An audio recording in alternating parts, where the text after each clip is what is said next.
Jim said, I am an HR person.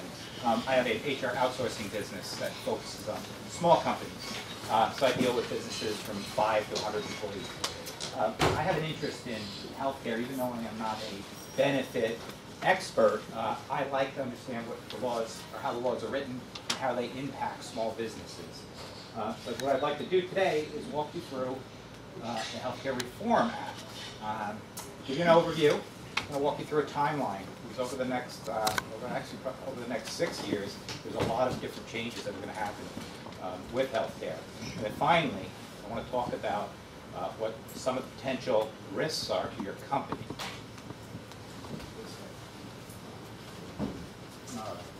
Healthcare reform. It's actually made of 2 separate acts. It is Patient Protection and Affordability Care Act and the Healthcare Education Affordability Reconciliation Act. These acts are very similar, but they do cover different aspects of the law. With amendments, there's almost 2,600 pages in these 2 acts.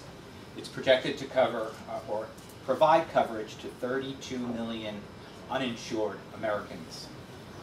But it's going to cost us, the taxpayers, roughly $940 billion. And as we go through the presentation, we'll be seeing how the government is trying to recover some of these costs.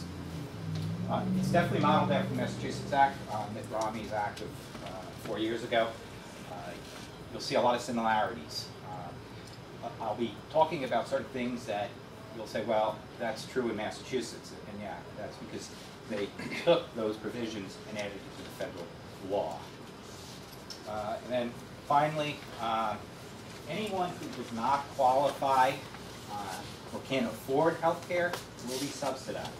And when we talk about 133 to 400% of the poverty level, for a family of 4, the poverty level starts at about $22,000. If you go 400%, you're up at $80,000. So there's going to be quite a few people that will qualify for subsidies. Okay. This year, the law was actually enacted back in March. The first thing they said about the law is that they were going to grandfather current plans. And grandfather means that you're not going to have to change your plan as long as the only thing you're doing is adding and taking away participants. Their definition of grandfathering and my definition are very different. There's a lot of exceptions in what they're saying grandfathering is. So there will be a lot of changes based on some of the stipulations that they put into it. The other thing is this law will be heavy federal oversight on this law. And it'll be at the state level. And one of the things that we're already talking about and they're doing is they're going to review the health care premium rates at the state level so they can have a consistent view across all the states. There will be a small employer tax credit, which is actually an incentive for small businesses to offer health care. Steve's going to get into that and talk about how the accounting works on that. There's a therapeutic discovery tax credit. Again, this is an incentive for small businesses who are in research and development in the medical field, right, to find cures for chronic disease. Right? They're trying to reduce overall health care by the root cause, finding the disease, getting a cure for it, stopping the spread. Pre-existing condition coverage. We have it in Massachusetts, but in most of the rest of the United States, they don't have it. They're going to create a temporary risk pool, high risk pool for this. So if you have a pre-condition, you will qualify for insurance through this pool. Then an early retirement reassurance. If you're retired at the age of 55 and didn't have insurance, not eligible for Medicaid, you'll be able to apply for insurance, again, through a national program that cover you until you're Medicaid eligible. All right. Just recently, tanning tax of 10%. I just read something in the paper. Snooki from Jersey Shore said she's no longer tanning.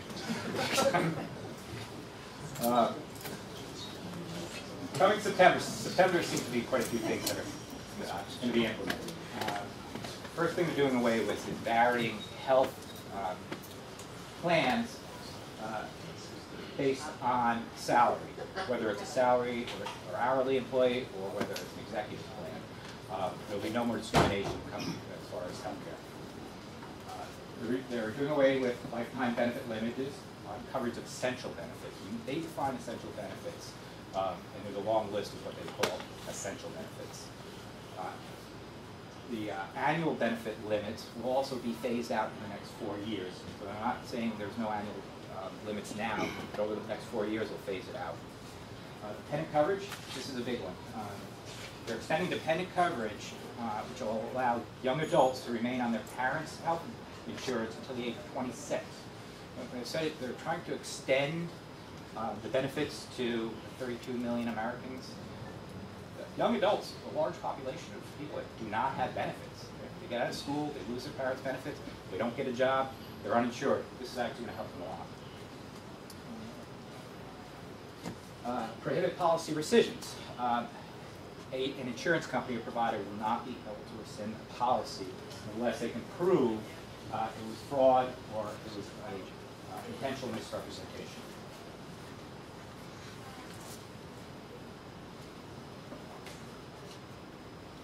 All right, coverage of preventive care with no cost sharing. So they're doing away with the co-pays and deductibles for insurance.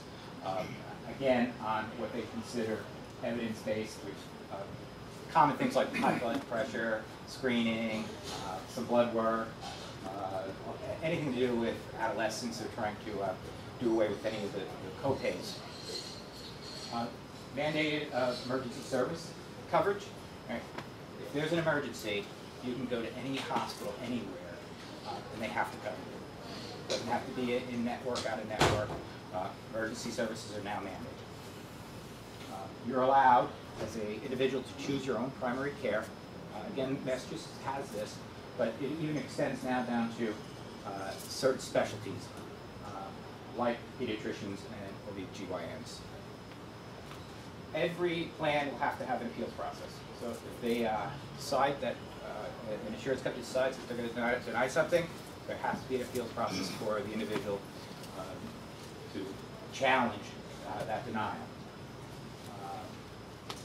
No pre-existing condition coverage for children under 19. So as of September, children with preconditions have to be covered. Come October, there'll be a small wellness grant program. So, I'm sorry, small group wellness grant program. This is for small employers. I think they stated under 100 employees. Hasn't really been defined.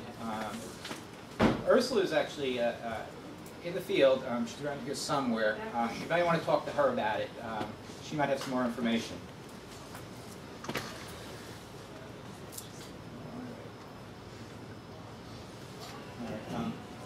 At a national level, similar to Massachusetts, there will be a cafeteria plan safe harbor, meaning that every employee can have a 125 plan, which will satisfy the government's regulations for coverage.